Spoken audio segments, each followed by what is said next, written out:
అందరు బాగున్నారా? అంత మంచిదేనా? పక్కానా ఈసారి? గౌరవనీయులు సోదరులు, ఇక్కడ నియోజకవర్గంలో మీ అందరి కోసం గౌరవ పార్లమెంట్ సభ్యులు బీవీ పాటిల్ గారు, గౌరవనీయులు ఎమ్మెల్యే గారు మాణిక్రావు గారు,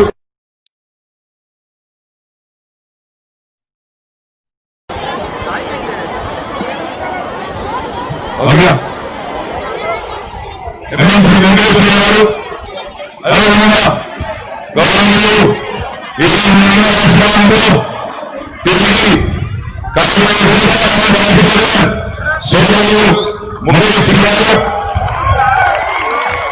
మీ అందరి ఆశీర్వాదంతో తిరిగి కాబోయే మంగళ్ హాట్ కార్పొరేటర్ సోదరి శ్రీమతి పరమేశ్వరి సింగ్ గారు आगे आके नमस्कार तो करिए। పరమేశ్వరి సింగ్ గారు గౌరవనీయులు బేగం బజార్ నుంచి మీ అందరి ఆశీర్వాదంతో కాబోయే కార్పొరేటర్ సోదరి శ్రీమతి కుమారి పూజా వ్యాస్ బిలాల్ గారు,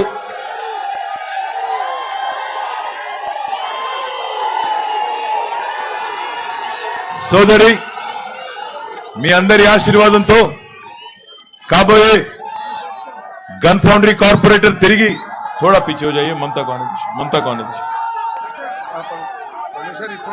थोड़ा पीछे हो जाइए। मल्ली मी अंदर आशीर्वादंतो तिरिगी కాబోయే गन फाउंड्री कॉर्पोरेटर सोदरी ममता संतोष गुप्ता गारू। पिछली बार हम लोग 5 वोट से मिस कर गए, पिछली बार 5 वोट से जामबाग गया, वरना सेंचुरी तब भी मार देते। इस बार जामबाग जिताओ, सेंचुरी मारेंगे, हमारे आनंद भाई को जिता लो। यहां पे जितने भी हमारे भाई और बहन शामिल है, आप सभी लोगों से, आप सभी को मैं पहली बात तो नमस्कार प्रणाम, मी अंदर की नमस्कारम। सीनियर नायकुलु నందు బిలాల్ వ్యాస్ గారు, గౌరవనీయులు మహేందర్ గారు, ప్రేమ్ సింగ్ రాథోడ్ గారు మాజీ ఎమ్మెల్యే గారు, గౌరవనీయులు అరిగెల నాగేశ్వరరావు గారు, ఇంకా వేదిక పైన ఉన్న పెద్దలందరికీ, ఈ కార్యక్రమానికి విచ్చేసిన అక్కలకు, చెల్లెలకు, అన్నలకు, తమ్ముళ్లకు అందరికీ హృదయపూర్వకంగా నమస్కారాలు నేను తెలియజేసుకుంటా ఉన్నా। 5 ఏళ్ల తర్వాత జీహెచ్ఎంసీ ఎన్నికల ప్రచారంలో భాగంగా మరి मल्ली मी दर को पोने सारी 5 साल पहले जब हम आपके पास आए थे वोट मांगने, आशीर्वाद मांगने, तो आपने बहुत शानदार जीत गोशामहल कॉन्स्टिट्यूएंसी में हमको दिया। गन फाउंड्री से ममता को जिताया, मंगल हाट से परमेश्वरी जी को जिताया, गोशामहल से मुकेश भाई को जिता लिया, और हमारे जामबाग से 5 वोट से, बस सिर्फ और सिर्फ 5 वोट से आनंद भाई हार गए, बट इस बार यकीन है जीतेंगे। मैं आप सभी से प्रार्थना करता हूं, आप सभी से विनती करता हूं, एक बार सोचिए 6 साल में हैदराबाद और गोशामहल कॉन्स्टिट्यूएंसी में विकास के बारे में, या हैदराबाद शहर में अगर आज आप देखेंगे तरक्की के बारे में सोचिए। पहली बात मैं आपसे कहना चाहता हूं, यहां पे जितने भी हमारे व्यापारी भाई है, जितने भी व्यापारी हमारे भाई बंधु है, आप सभी लोगों से रिक्वेस्ट करता हूं, 6 साल पहले हर शॉप में, हर ट्रेडर के पास या तो इन्वर्टर या जनरेटर की जरूरत पड़ती थी। हर अपार्टमेंट में, हर घर में कम से कम 5, 6, 7 हजार रुपया लगता था, हर महीना डीजल का खर्चा लगता था। जब से केसीआर साहब आए, जब से तेलंगाना बनी, मैं आपको दावे के साथ कह सकता हूं, आज शिकायत की आपको मौका हमने नहीं दिया। बिजली की तरफ से कोई भी मौका नहीं दिया। आनाडु कांग्रेस प्रभुत्वंलो तेलंगाना राकमुंदु కరెంటు ఉంటే వార్త, ఈ రోజు తెలంగాణ ప్రభుత్వం వచ్చిన తర్వాత కరెంటు పోతే వార్త అన్నది వాస్తవమా కాదా ఒకసారి మీరు ఆలోచన చేయండి। ఇన్వర్టర్లు, జనరేటర్లు మాయమైనాయి. కానీ ఇన్వెస్టర్లు వస్తున్నారు. ఇన్వెస్టర్లు, పెట్టుబడిదారులు ఇక్కడికి వచ్చి పెట్టుబడి పెట్టి మన పిల్లలకు ఉద్యోగాలు కల్పించే పెట్టుబడిదారులు మాత్రం వస్తా ఉన్నారు. హైదరాబాద్ లో పోయిన 6 సంవత్సరాలుగా 2 లక్షల కోట్ల పెట్టుబడితో తెలంగాణ రాష్ట్రానికి పెద్ద ఎత్తున పరిశ్రమలు వస్తా ఉన్నాయి. ఎందుకు వస్తున్నారు వీళ్ళు ఇక్కడికి? కరెంటు బాగుంది, మంచినీళ్ళ సౌలత్ మంచిగా అయింది, టాలెంటెడ్ పిల్లలున్నారు, ప్రశాంతమైన వాతావరణం ఉంది, కేసీఆర్ లాంటి దమ్మున్న లీడర్ ఉన్నాడు మనకనే ఉద్దేశంతోనే ఇంతమంది వస్తా ఉన్నారు. మీరు ఆలోచించాలని చెప్పి నేను కోరుతా ఉన్నా, ఆలోచన చేయమని కోరుతా ఉన్నా. హైదరాబాద్ లో, తెలంగాణలో ఈరోజు పేదవారి సంక్షేమానికి సంబంధించినంత వరకు బ్రహ్మాండమైన కార్యక్రమాలు ఎన్నో చేసుకుంటా ఉన్నాం. ఈరోజు హైదరాబాద్ లో పేకాట క్లబ్బులు లేవు. గుడుంబా కూడా మన ధూల్పేటలో ఇంకా ఇతర ప్రాంతాల్లో ఉంటే మొత్తం పోయింది. వాళ్ళకు కూడా పునరావాసానికి కూడా మనం ఆదుకుంటా ఉన్నాం. దాంతోపాటు హైదరాబాద్ లో ఈరోజు అల్లర్లు లేవు, కర్ఫ్యూలు లేవు, ఎలాంటి గొడవ కూడా లేదు. నేను చిన్నప్పుడు ఇదే నియోజకవర్గంలో హ్యాబిట్స్ లో చదువుకున్న గ్రామర్ స్కూల్లో, ఆ గ్రామర్ స్కూల్లో చదువుకున్నప్పుడు ఆనాడు నాకు బాగా గుర్తున్నది, ప్రతి సంవత్సరం కనీసం వారం నుంచి 10 రోజులు పక్కా కర్ఫ్యూ ఉంటుండే. మీకు యాదకుండాలి, ఇక్కడ ఉన్న వాళ్ళందరూ నేను చెప్పే తప్ప కరెక్టా? వారం 10 రోజులు కర్ఫ్యూ ఉంటుండేనా లేదా? పక్కా ఉంటుండే. మొన్నటికి మొన్న ఒక 9-10 ఏళ్ల కిందట గోకుల్ చాట్ పేలుళ్ళు, లుంబిని పార్క్ పేలుళ్ళు కూడా మీకు యాదుకున్నాయి. శాంతి భద్రతలు ఎట్లుండేనో కేసీఆర్ గారు రాకముందు ఈరోజు ఎట్లా ఉందో ఒక్కసారి ఆలోచన చేయండి. హైదరాబాద్ లో ఈరోజు చైన్ స్నాచింగ్లు లేవు, దొమ్మిలు లేవు, అల్లర్లు లేవు, మత కల్లోలు లేవు, ఆంధ్ర తెలంగాణ పంచాయతీ లేదు. అందరం కూడా కలిసి మెలిసి ఉన్నాం.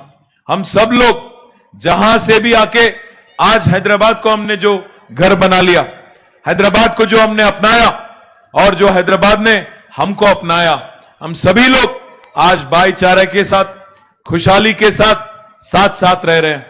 कोई हमारे बीच में दरार नहीं, इकट्ठे हम लोग हैं, चाहे कहीं से भी हो. कुछ लोग राजस्थान से आए होंगे, कोई गुजरात से आया होगा, कोई बंगाल से आया होगा, कोई केरल से आया होगा, कोई आंध्रा से आया होगा, कोई रायलसीमा से आया होगा, बट हम सभी लोग आज साथ मिलकर रहते हैं. 6 साल से हैदराबाद में अमन है, शांति है, कोई तकलीफ नहीं है.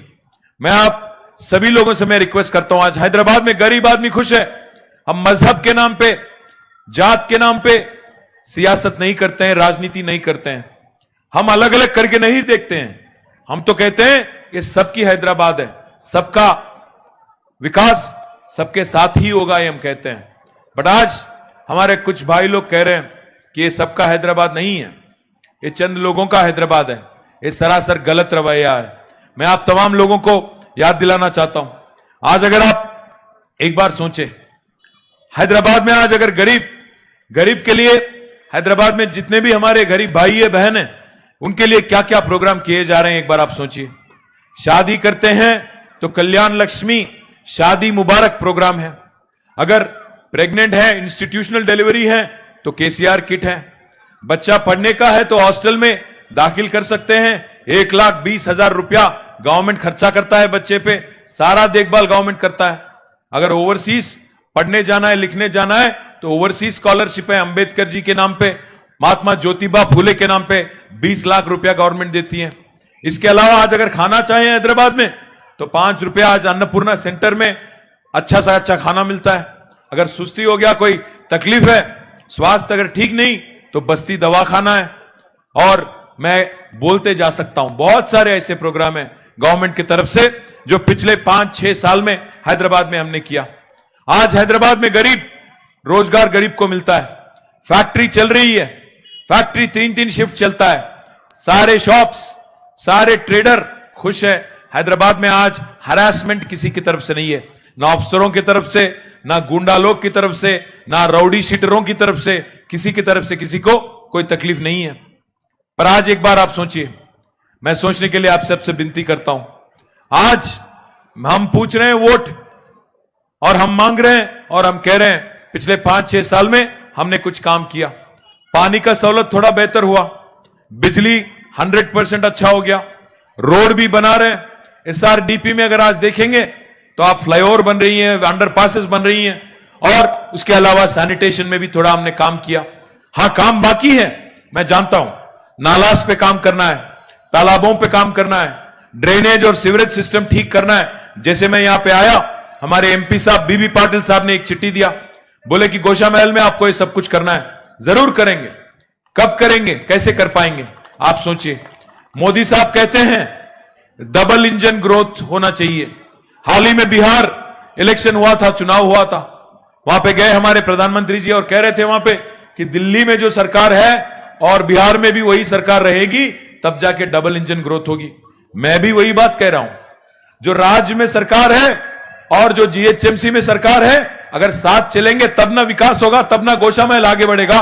डबल इंजन ग्रोथ जो है जीएचएमसी में और राज्य में एक ही सरकार होगा, तभी आगे बढ़ेगा। और मोदी साहब ये भी कहते हैं आजकल वोकल फॉर लोकल, मैं इज्जत करता हूं उनकी, वोकल फॉर लोकल बोलते हैं। मैं आप तमाम भाइयों से बहनों से पूछना चाहता हूं, आज तेलंगाना में और हैदराबाद में पक्का लोकल कौन है? पक्का लोकल पार्टी किसकी है? पक्का लोकल कौन है? जरा जोर से बोलो। हैदराबाद लो पक्का लोकल एवरो, तेलंगाना लो पक्का लोकल पार्टी एवरो। मैं भी वही बोल रहा हूं। फिर ये जंग जो है, लड़ाई जो है, गली बॉयज और दिल्ली बॉयज के बीच में है। आपको गली बॉयज चाहिए तो हमारे कैंडिडेट टीआरएस के जितने भी कैंडिडेट है, पूजा, आनंद, परमेश्वरी, ममता और मुकेश को जिता लो। अगर दिल्ली बॉयज चाहिए, दिल्ली बॉयज को वोट देने में एक तकलीफ है, काम पड़ेगा। अगर गोशा महल के गली में दिल्ली थोड़ी जा पाएंगे, दिल्ली थोड़ी जाके काम मांगेंगे, यहां पे रहेंगे, सरकार यहां पे है, हम सब यहीं पे है, आपके एकदम करीब हमारे मिनिस्टर लोग रहेंगे तो काम होगा, काम आगे बढ़ेगा। आज कुछ लोग आ रहे हैं दिल्ली से, आज अमित जी आए हैं, अमित शाह जी, कल परसों नड्डा साहब आए थे, उससे पहले जावड़ेकर साहब आए थे, उससे पहले स्मृति ईरानी मैडम थी, 10-12 लोग आ गए। పెద్దలు ఎప్పుడు చెప్తారు, సింహం ఎప్పుడు సింగిల్ గానే వస్తది, కేసీఆర్ ఒక్కడే 10-12-15 మంది వస్తున్నారు ఢిల్లీకి వెళ్ళి, ఆడికెళ్ళి ఇడికెళ్ళి. నేను ఒక్కడే అడుగుతున్నా ఇక్కడున్న మా అన్నదమ్ములను, మొన్న హైదరాబాద్ లో వర్షాలు వరదలు వచ్చినప్పుడు ఈ పెద్ద మనుషులు ఒక్కళ్ళని కనబడ్డారా మీకు? ఒక్కలంటే ఒక్కరు. ఢిల్లీ వాళ్ళందరూ ఎవరన్నా మంత్రులు, కేంద్ర మంత్రులు, ప్రధాన మంత్రులు ఎవరున్నారు? మళ్ళా అక్కడికి గిదే టీఆర్ఎస్ వాళ్ళు, గిదే కార్పొరేటర్లు, గిదే మంత్రులు, గిదే ఎమ్మెల్యేలు మేమున్నాం తప్ప వాళ్ళెవరు లేరు. ఆలోచించండి, కష్టంలో ఉన్నది మేము. కరోనాలో హైదరాబాద్ తల్లడిల్లుతుంటే కంటైన్మెంట్ జోన్లు పెడితే కంటైన్మెంట్ జోన్లు తిరిగింది టీఆర్ఎస్ నాయకులు. జోన్లు తిరగడమే కాదు, ఒక్కొక్కరికి 1500 రూపాయలు ఇచ్చి లాక్డౌన్ లో బియ్యం ఇచ్చి ఆదుకున్నది కేసీఆర్ గారి ప్రభుత్వం. మొన్నటికి మొన్న వర్షం వస్తే 10,000 రూపాయల చొప్పున 6,64,000 మందికి 664 కోట్ల రూపాయలు ఇచ్చింది కేసీఆర్ గారి ప్రభుత్వం. కొంతమంది అక్క చెల్లెలు ఎవరికైతే రాలేదో వాళ్ళకి నిన్ననే కేసీఆర్ గారు చెప్పినారు, డిసెంబర్ 7 తారీఖు నుంచి మళ్ళీ చాలు చేస్తాం, మీకు కూడా తప్పకుండా మిగిలిపోయిన వాళ్ళకు కూడా ఇచ్చే బాధ్యత మాది. ఈ ఢిల్లీకి వెళ్ళి వచ్చేటోళ్ళు, दिल्ली से जो लोग आ रहे हैं, दिल्ली से जो लोग हमारे बड़े बड़े वरिष्ठ नेता जो आ रहे हैं, हम उनका स्वागत करते हैं। हैदराबाद में स्वागत आपका। हमारी ईरानी चाय बहुत फेमस है, बिल्कुल पीना।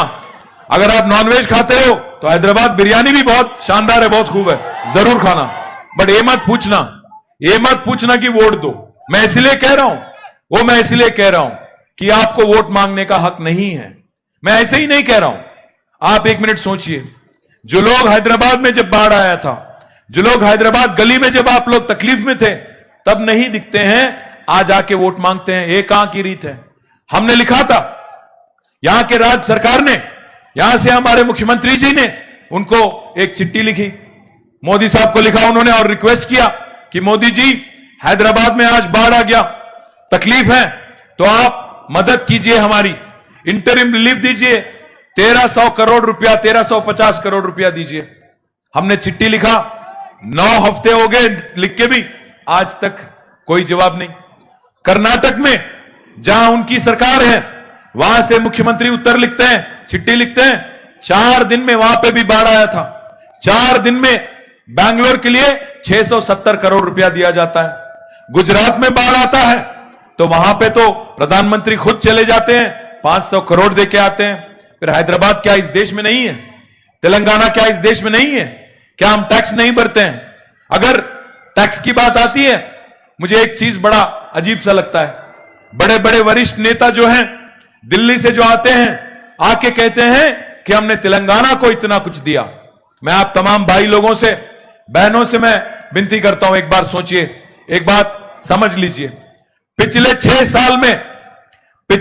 साल में तेलंगाना का जनता ने, हम सभी लोगों ने, 4 करोड़ की तो तेलंगाना की जनता है, हर दिन जो हम लोग कोई शॉप जाके अगर कुछ खरीदते हैं, चाहे वो पेस्ट हो, ब्रश हो, साबुन हो, टॉवल हो, जो भी हो, जब खरीदते हैं तो टैक्स पे करते हैं। पिछले 6 साल में तेलंगाना का जनता ने केंद्र सरकार को 2,72,000 करोड़ रुपया टैक्स के रूप में दिया।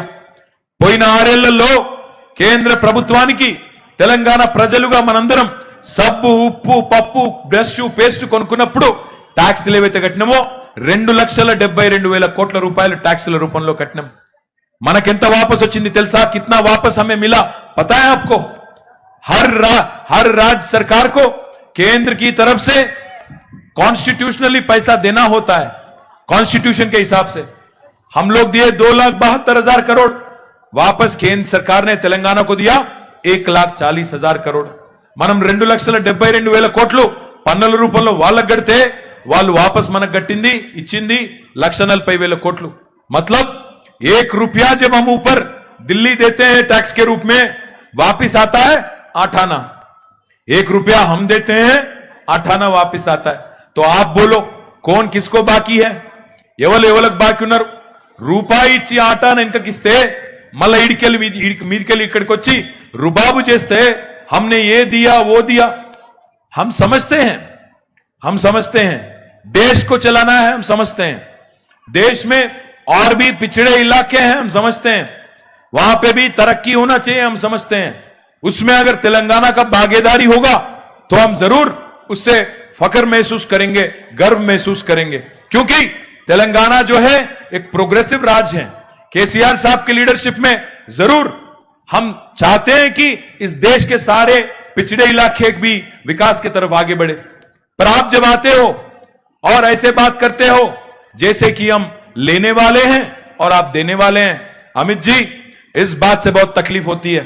मैं आपसे साफ साफ कहना चाहता हूं, अगर लेन देन की बात आती है तो आज अगर कोई किसी को दे रहा है तो तेलंगाना जनता आपको दे रही है, आप हमें कुछ नहीं दे रहे हैं। 1,30,000 करोड़ रुपया पिछले 6 साल में हमने आपको दिया और आप यहां आके कहते हो हमने सब कुछ कर दिया। मैं आप तमाम भाई लोगों से, आप सभी से मैं विनती करता हूं, सोचिए एक बार, आज वोट मांगने वाले पिछले 6 साल में कुछ दिया उन्होंने? मैं आज 100 चीज बता सकता हूं, 100 పనులు చెప్తా నేను। ఏం చేసింది నీ ప్రభుత్వం, కేసీఆర్ ప్రభుత్వం किया क्या आपने అని మీరు అడిగితే मैं 100 चीज दिखा सकता हूं। मैं हमारे भाजपा के मित्रों से, बीजेपी के मित्रों से पूछता हूं, एक ऐसा चीज दिखाओ, गोशा महल में जो आपने किया हो, एक ऐसा चीज दिखाओ, एक भी चीज दिखाओ को केंद्र सरकार के पैसे से यहां पे काम हुआ हो।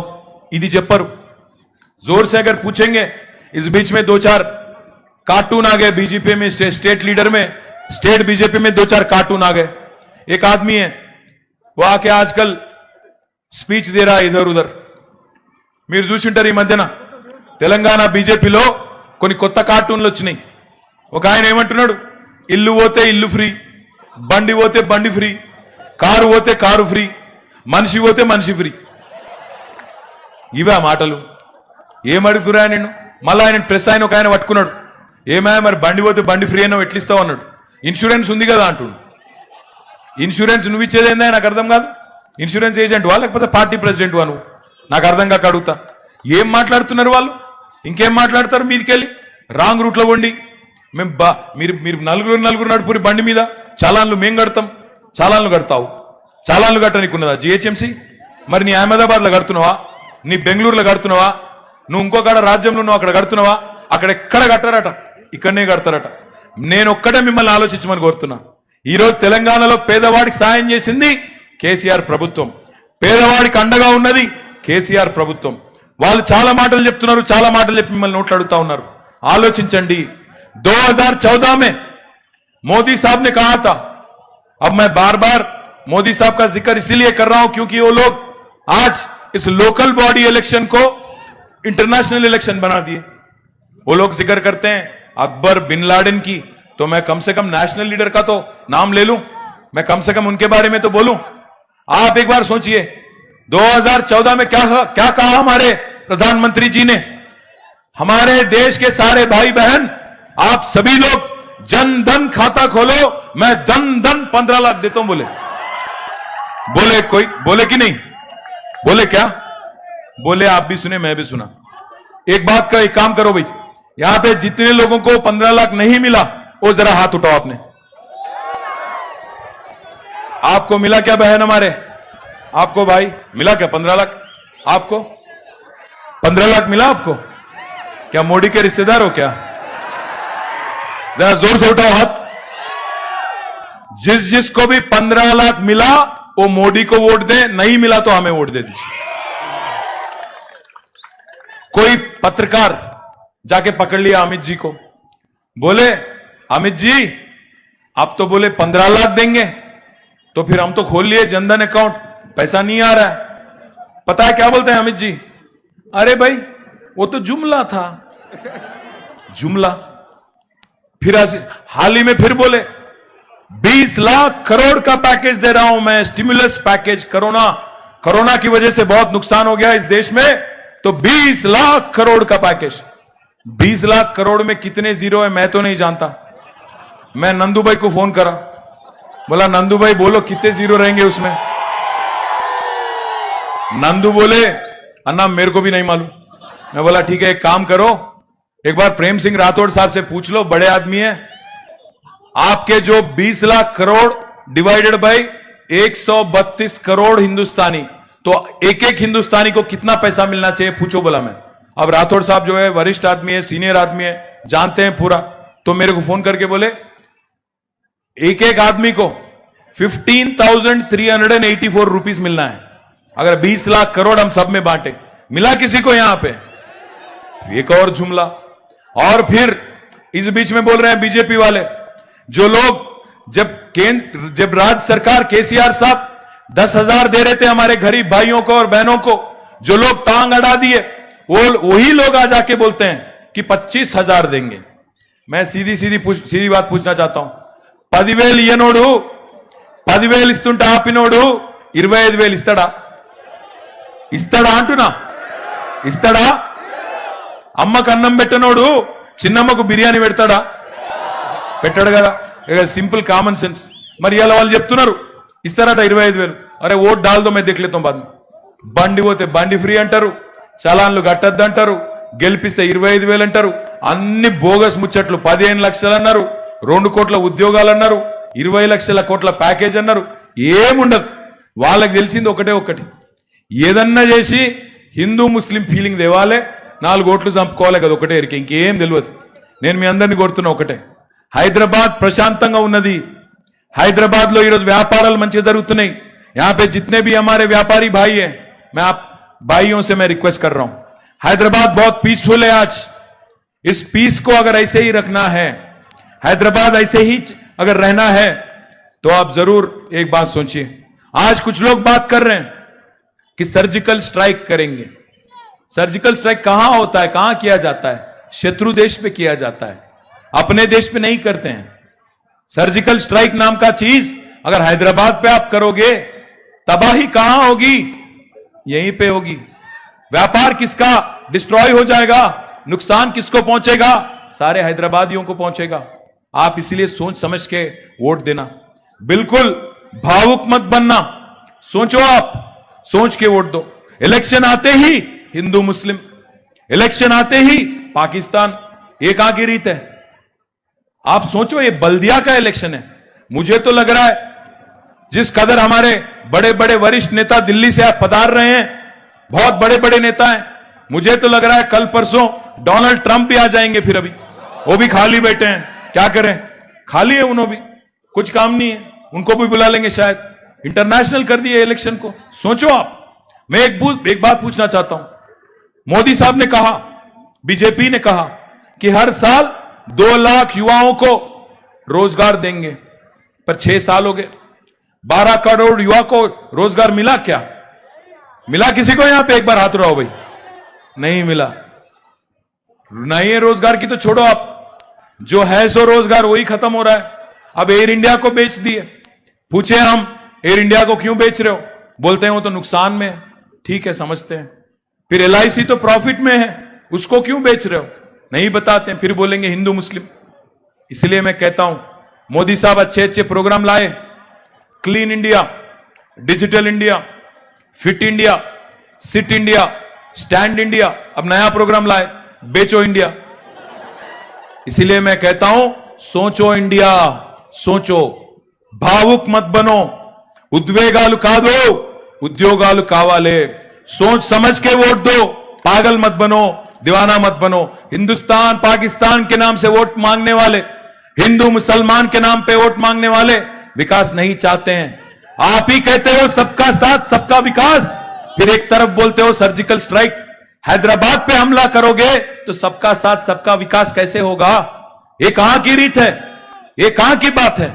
ऐसे लीडर, जो लोग आज यहां के बीजेपी के लीडर हैं, कुछ भी बोलते हैं, रॉन्ग रूट में गाड़ी चलाओ, सर्जिकल स्ट्राइक करेंगे, फलाना करेंगे, ठिकाना करेंगे। आग लगाना बहुत आसान है, बुझाना बहुत मुश्किल है। कंस्ट्रक्शन बहुत मुश्किल है, डिस्ट्रक्शन बड़ी आसान है। 4 वोट के लिए, 4 सीट के लिए आग लगाओगे, भागोगे तुम, फिर वापस रहेगा कौन यहां पे बुझाने के लिए? आप सोचो। फिर कर्फ्यू चाहिए क्या हैदराबाद में? फिर से वही दिन चाहिए क्या? सोचो। पीस चाहिए, रोजगार चाहिए, बिजली चाहिए, पानी चाहिए, सड़क चाहिए, हमारे पार्क ठीक हो, हमारे डबल बेडरूम मिले, हमारे केसीआर साहब की तरफ से हमारे बहनों को और काम हो। अगर ये चाहते हो तो हमारे पूजा को, मुकेश को, परमेश्वरी को, संतोष, ममता को और हमारे आनंद को, इन 5 को जिता लो। और मैं एक और बात भी कहना चाहता हूं यहां पे, एक और बात भी कहना चाहता हूं आपसे। आज कुछ लोग कहते हैं कि MIM की तरफ हम सॉफ्ट हैं, बिल्कुल नहीं। पिछली बार 5 वोट से मिस कर गया, इस बार मैं कह रहा हूं यहां पे गोशाला महल में, जामबाग में हराएंगे MIM को, हम ही हराएंगे, TRS वाले हराएंगे, हमारे आनंद गौड़ को जिता लो। और ना सिर्फ जामबाग, हम लोग 10-12 और सीट भी ओल्ड सिटी में भी जीतेंगे। पिछली बार 5 सीट जीते थे, मुसरम बाग जीते, इंदिरा सेवा सदन जीते, गुड़ी मलकापुर जीते, जियागुड़ा जीते, सैदाबाद भी जीते। इस बार भी जामबाग जिता लो। इसके साथ ही साथ रेड हिल्स, लंगर हाउस, विजयनगर कॉलोनी, इस सारे ही जगह जीत के बताएंगे, MIM को भी काबू में लाके बताएंगे। मैं आप तमाम भाइयों से बहनों से रिक्वेस्ट करता हूं, आप भावुक मत बनो, ఉద్వేగాలకు లోన్ కాకండి। ఎన్నిక రాగానే ఆగమాగం చేసేటోళ్ళతో ఆగమాగం కాకండి। ఎన్నికలు వచ్చినప్పుడే వచ్చేటోళ్ళకు ఓట్లు వేయకండి। ఎన్నికలు లేనప్పుడు, మీరు వరదలలో ఉన్నప్పుడు, కష్టాల్లో ఉన్నప్పుడు ఉన్నది మేము, కరోనా కష్టంలో ఉన్నప్పుడు సాయం చేసింది TRS ప్రభుత్వం। కాబట్టి దయచేసి ఆలోచించి ఓటు వేయండి। ఇక్కడ ఉండే రోడ్లు కానీ, డ్రైనేజీలు కానీ, చిన్న చిన్న సమస్యలు కానీ ఇవన్నీ చేసుకుందాం, ఎలాంటి ఇబ్బంది లేదు। తప్పకుండా ఇంకా 3 ఏళ్లు మన ప్రభుత్వమే ఉంటది। డిసెంబర్ 7 నుంచి 10,000 రూపాయలు రానోళ్ళకు కూడా మళ్ళా చాలు చేస్తాం। తప్పకుండా వాళ్ళకు కూడా ఇస్తాం మా అక్క చెల్లెలకు। అందరూ కలిసి ఈ 5 అభ్యర్థులను గెలిపించుకొని పెద్ద మెజారిటీతో బల్దియాకు పంపండి। మళ్ళొకసారి మీ అందరిని తొందరలోనే కలుసుకుంటా అని చెప్పి తెలియజేస్తూ జై తెలంగాణ। हमारे पुरुषोत्तम भाई भी यहीं पे हैं, थैंक यू, उनके लिए भी मैं प्रत्येक धन्यवाद देना चाहता हूं। Thank you Purushottam garu, thank you. जय तेलंगाना। मैं ऐसे ही नहीं जाऊंगा, मेरे अंदर चैले वर्तन होता नहीं। सारे लोग हाथ रहो भाई, हाथ माने वो हाथ नहीं, मुट्ठी मुट्ठी चलो, हाथ बहुत डेंजर है। कारू गुर्तु के, कस के बोलो यार, कारू गुर्तु के केसीआर गारी नायकत्वम। जय Telangana. Subscribe to our channel by clicking the subscribe button. Click the bell button and enjoy the latest uploads from our channel.